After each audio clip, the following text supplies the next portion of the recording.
Certo? Então vamos continuar falando sobre a regulação do bombeamento cardíaco. Então, como eu falei para vocês, a gente tem aquele mecanismo de Frank-Starling que a gente viu anteriormente, e agora a gente vai falar do outro mecanismo de regulação. Esse mecanismo, gente, envolve o sistema nervoso autônomo, um velho amigo de vocês, que eu sei, que vocês viram lá na disciplina de IPV, né? Integração dos processos vitais. E o sistema nervoso autônomo, ele interfere no funcionamento cardíaco, né? Tanto é que muita gente pergunta sempre, quando eu falo da autonomia do funcionamento do coração, que a pessoa mesmo em morte cerebral, ela tem atividade cardíaca mantida, a pessoa pensa, mas quando eu fico estressada, eu sinto meu coração bater mais rápido? Sistema nervoso autônomo, tá? Né? Regulação autonômica do coração. Então, o sistema nervoso autônomo regula um monte de coisas no corpo e regula o coração, tá? E regular, gente, não significa determinar a função. Regular significa dizer bate mais rápido ou bate mais devagar, tá ok? Né? Determinar a intensidade, mas não determinar o funcionamento, tá? O funcionamento do coração é determinado pelas células marca-passo que estão lá junto com os cardiomiócitos no miocárdio, né? Então ele tem essa independência funcional. Então é o seguinte, diferente dos outros sistemas e tecidos que são regulados pelo sistema nervoso autônomo, que daí sim tem uma dependência, tá? O coração não, ele é independente funcionalmente, mas o funcionamento dele sofre interferências do sistema nervoso autônomo, que é importantíssimo na regulação do funcionamento de tudo que é víscera do corpo, né? De tudo aquilo que a gente não tem controle, por isso que a gente chama de autônomo, né? Então, aqui só para a gente relembrar algumas questões, para a gente não entrar de cara no sistema nervoso autônomo, questões básicas de sistema nervoso. Então, olha lá. Então, vocês sabem, vocês viram isso em IPV, só para relembrar, a gente tem o sistema nervoso composto pelo sistema nervoso central, encéfalo e medula espinhal, que está aqui em vermelho nesse desenho, e o sistema nervoso periférico, que está em azulzinho aqui, ó, que são os nervos que partem do central e vão para a periferia, né? Conduzindo o impulso para os tecidos. O sistema nervoso periférico, lembrando, a gente vai ter a condução acontecendo em duas mãos, né? Quer dizer, a gente não vai ter o mesmo nervo conduzindo em dois sentidos, mas a gente vai ter nervos que conduzem do sistema nervoso central para a periferia e da periferia para o sistema nervoso central, né? Então a gente tem as vias aferentes ou ascendentes, que é da periferia para o sistema nervoso central, e a gente tem as vias descendentes ou eferentes, que é do central para a periferia, tá? Então a gente tem aqui, ó, o sistema nervoso autônomo, ele compõe o sistema nervoso periférico, ele faz parte, ele é formado por nervos periféricos, e nervos esses que conduzem do sentido central, sistema nervoso central, em direção ao tecido, tá? Então eles compõem vias, eles são formados por nervos que conduzem no sentido descendente ou eferente, tá? Então a gente vai ter aqui o seguinte, olha só, gente. Então o sistema nervoso autônomo, ele é dividido em dois, né? O parasimpático e o simpático. Os nervos que compõem o sistema nervoso autônomo, que a gente chama de parasimpático, eles estão localizados aqui bem numa região superior aqui do sistema nervoso central. Eles partem desta porção, tá? Na região superior de medula espinhal e inferior de cérebro aqui, tá? Nem cérebro, encéfalo, né? Então a gente tem os nervos cranianos, da onde saem nervos parasimpáticos, e a gente tem esses nervos também partindo dessa porção bem inferior aqui do sistema nervoso central, na região sacral. Então, o parasimpático ele sai bem de cima e bem de baixo, tá? E o simpático ele vai sair aqui dessa região, ó, de torácica, né? Principalmente nessa porção aqui entre T1 e T12, a gente vai ter os nervos simpáticos, tá ok? Então tá aqui, ó. Então, parasimpático, partindo aqui da base do encéfalo e da região sacral. Inervação parasimpática, que está desse lado aqui da imagem. Ó. Vai para tudo que é lugar, ó. Pupila ocular, glândulas salivares, coração, vias aéreas, trato gastrointestinal, fígado, bexiga urinária, órgão sexual, tá? Então é claro que as vísceras que estão mais para cima do corpo recebem inervações parasimpáticas de nervos provenientes dessa porção mais superior. E vísceras que estão mais para baixo vão receber inervação parasimpática de nervos mais da porção inferior. Então o parasimpático está bem em cima e bem embaixo. E o simpático vai estar meio que no meio aqui assim, ó. Então a gente vai ter os gânglios simpáticos distribuídos principalmente na região torácica da medula espinhal, e esses nervos vão sair daqui e vão se comunicar aqui, ó, com também a mesma coisa, ó, pupila ocular, salivação. Então, normalmente, ó, quando um contrai, o outro dilata. Quando um estimula, o outro inibe. Quando um aqui, ó, reduz batimento cardíaco, o outro acelera. Eles sempre, na maioria das vezes, não é sempre, mas na maioria das vezes, eles são antagônicos. E aí a gente tem a regulação, né? É justamente por isso que regula. Quando precisa de mais, entra em ação e o outro fica mais quietinho. Quando precisa diminuir, aí a gente vai ter o outro entrando em ação e o outro ficando mais quietinho. Aí a gente consegue balancear o funcionamento, quer dizer, de um órgão produzindo a chamada homeostasia, né? O equilíbrio. Então a gente vai ter a inervação simpática distribuída aí. Então o que a gente vai ver é essa história, gente. Parasimpático e simpático, tá?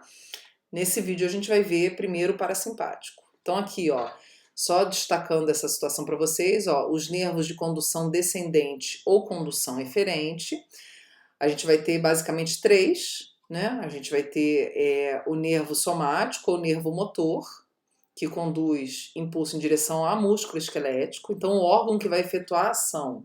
Porque é o seguinte, ó, o sistema nervoso central determina, vamos dizer assim, entre aspas, né, uma ação, ele estimula um nervo que vai conduzir um impulso em direção à periferia.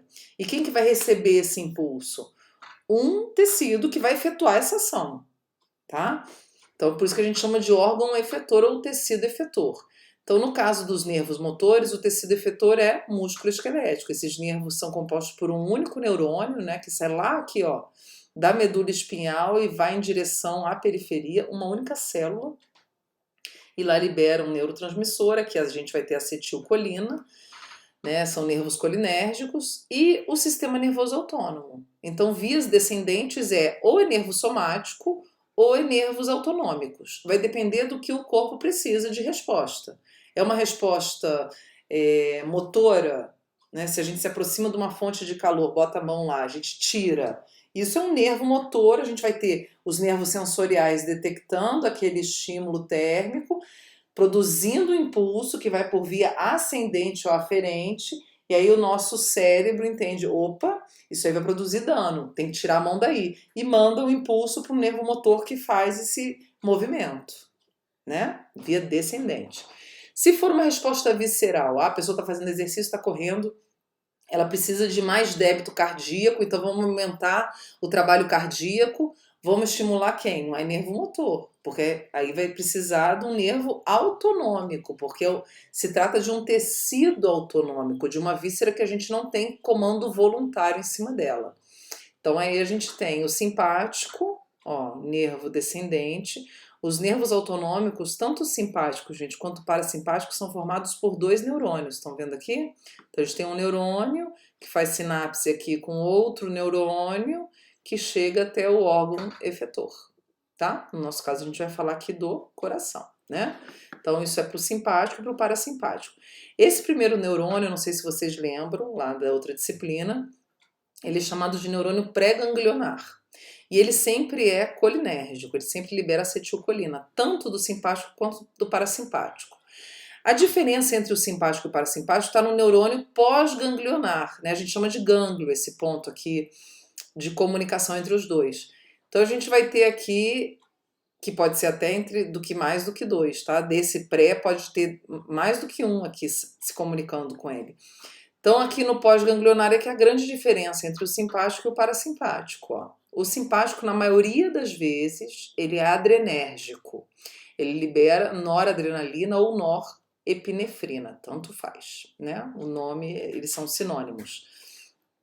E o neurônio pós-ganglionar do parasimpático é sempre colinérgico. Esse é sempre, tá? Aqui nem sempre. Às vezes a gente tem os nervos simpáticos, algumas exceções, que são colinérgicos, Mas no nosso caso aqui do coração, ele vai ser sempre um neurônio que a gente chama de adrenérgico, porque libera noradrenalina, ou noradrenérgico, ou norepinefrina, como queiram, tá? Bom, então é o seguinte, ó, no coração a gente vai ter nervos simpáticos e parasimpáticos. A gente tem uma inervação cardíaca, a gente tem nervo para dor, nervo sensorial lá também. Por isso, quando a pessoa infarta, muitas vezes ela relata dor no peito. Existe nervo para dor, que é justamente para produzir um alerta, né, no indivíduo. Mas a gente tem os nervos de dor e tal, esses são sempre aferentes, né, gente, ascendentes. A gente tem também os nervos autonômicos. Então, os nervos parasimpáticos, que a gente chama de nervo vago, que são nervos que se comunicam com o 10º par de nervo craniano. Eles chegam aqui na região dos nodos, ó, dos 2 nodos, tá? E os nervos simpáticos, que vão ser mais numerosos, eles atingem principalmente a porção dos ventrículos, tá? E a gente vai ter eles partindo aqui, ó, T1, T2, T3 e T4, né? T de torácica, é a região da medula espinhal de onde esses nervos saem e chegam no coração. Então, aqui de novo, ilustrando aquilo que eu comentei com vocês, ó. Então, a gente vai ter o nervo vago, que é esse nervo que a gente está falando que chega aqui no coração, ele vai partir aqui do 10º par de nervo craniano, tá? Então, a gente vai ter esse nervo partindo daqui, indo em direção ao coração, né? É esse aqui, ó, vindo em direção ao coração aqui. Além do coração, ele vai para as vias aéreas também, trato gastrointestinal, grande parte recebe a chamada inervação vagal, que é um nervo parasimpático, tá? Que tem nome próprio devido à importância dele. Olha só quantas vísceras ele inerva. Tá ok? Então a gente vai falar primeiro, nesse vídeo, da regulação do bombeamento realizada pelo sistema nervoso autônomo parasimpático. No próximo a gente fala do simpático, belezinha? Eu aproveitei para fazer essa revisão, para vocês relembrarem de como é que é o sistema nervoso de uma forma bem geral, para vocês poderem se situar. Então é o seguinte, olha só, gente. Então o nervo vago, que é o nervo parasimpático, ele libera acetilcolina. Bom, gente, então ele libera acetilcolina porque ele é um nervo colinérgico. Então ele vai liberar acetilcolina onde? Lá no tecido efetor. Que tecido que a gente está falando? Do coração, tá? Esses nervos, que eu acabei não comentando com vocês antes, olha só, eles vão liberar esse neurotransmissor na camada de epicárdio, tá? Eles vão fazer essa liberação naquela camada subepicardial de tecido conjuntivo. E aí esse neurotransmissor ele vai passando pelo espaço intersticial, líquido intersticial, em direção ao miocárdio, que lá que vai estar o receptor, tá? Bom, e aí esse nervo libera então a acetilcolina, e aí a acetilcolina, quando liberada, olha lá que bonitinha a figura lá, ó. Então a liberação, aquela, né, a translocação de vesícula, cheia de neurotransmissor, que se funde com a membrana que a gente chama de pré-sináptica, né? E aí a gente tem o neurotransmissor sendo liberado e atuando aonde? Num receptor que vai estar na membrana pós-sináptica, né? Que aqui no caso vai ser a célula cardíaca. E aí é o seguinte, gente, olha só, vamos lembrar de uma coisa importante aqui. Quem são esses receptores, né, que são ativados pela acetilcolina? Eles são chamados de receptores colinérgicos. Quais são? São 2 tipos: nicotínicos e os muscarínicos, tá? Vocês lembram disso? Vocês devem ter visto isso em PV também. Ó, nicotínico, a gente tem o NN, que é o receptor que está em neurônios, que está no gânglio lá, quando a gente tem a transmissão do neurônio pré-ganglionar para o pós-ganglionar, a gente tem liberação de acetilcolina ali, ele ativa um NN.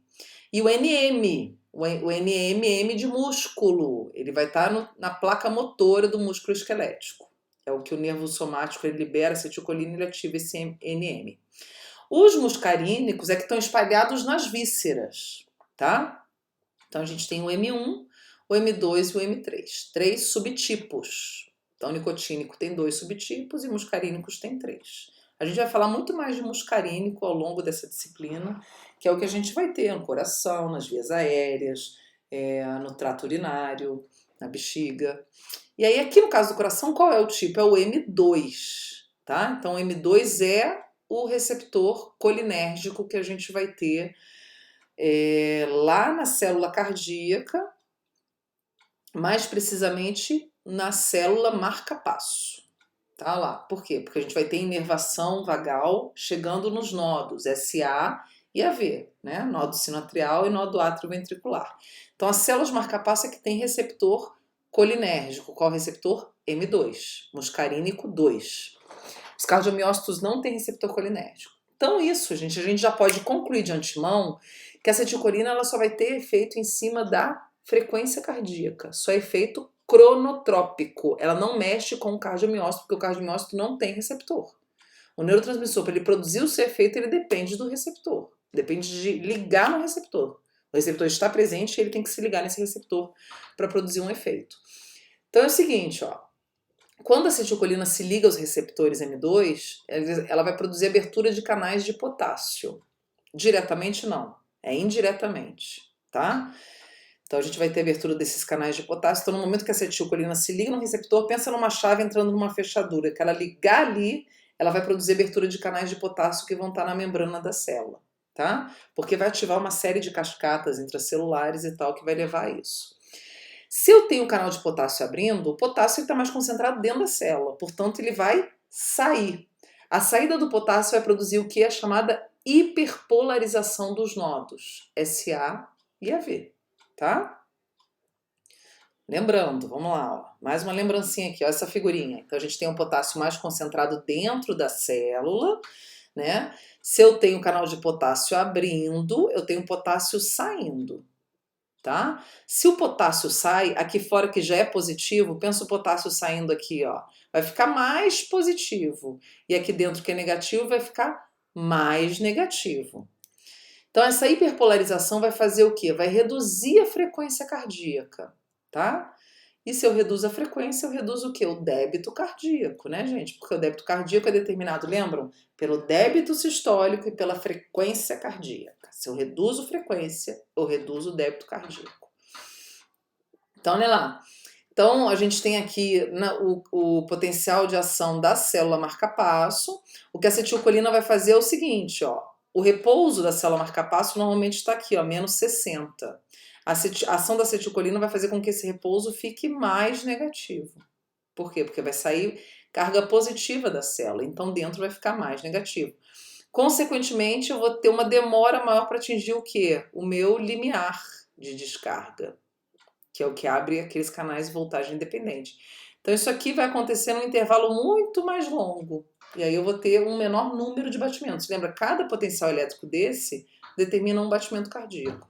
Se no mesmo tempo eu tiver um menor número de potenciais, significa que eu vou ter um menor número de batimentos. Então, concluindo, o sistema nervoso autônomo parasimpático produz cronotropismo negativo, que é o que, gente? Reduzir a frequência cardíaca, que a gente chama de efeito vagal. Tá? Esse cronotropismo negativo produzido pela acetilcolina, porque é um efeito produzido pela inervação vagal no coração, tá? Então, ó, portanto, a gente pode concluir que a acetilcolina é um agente cronotrópico negativo, tá? Ela produz efeito no inotropismo? Não. Por quê? Porque cardiomiócito não tem receptor para acetilcolina. Então, o efeito da acetilcolina no inotropismo seria o quê? Positivo ou negativo? Nenhum. A gente diz que o efeito inotrópico da acetilcolina é nulo. Ele não existe, tá? Uma coisa que todo mundo sempre pergunta em aula, né, é a respeito daquela síndrome vasovagal. Tem algumas pessoas que têm, pessoas jovens, as meninas principalmente, sofrem muito disso. Que é uma queda de pressão, a pessoa sente uma pressão caindo. Se essa síndrome vasovagal tem a ver com isso aqui? Tem. Tem a ver com o nervo vago, tem tudo a ver com o nervo vago. A pessoa ela sofre despolarizações desse nervo de maneira desnecessária e isso produz queda da frequência. E, consequentemente, queda do débito, gerando um mal-estar, tá? Então tem tudo a ver com isso aí. Então para que serve esse sistema nervoso autônomo parasimpático se ele diminui função cardíaca? Ele vai ser importante quando a função cardíaca está muito alta. E aí a gente aciona ele.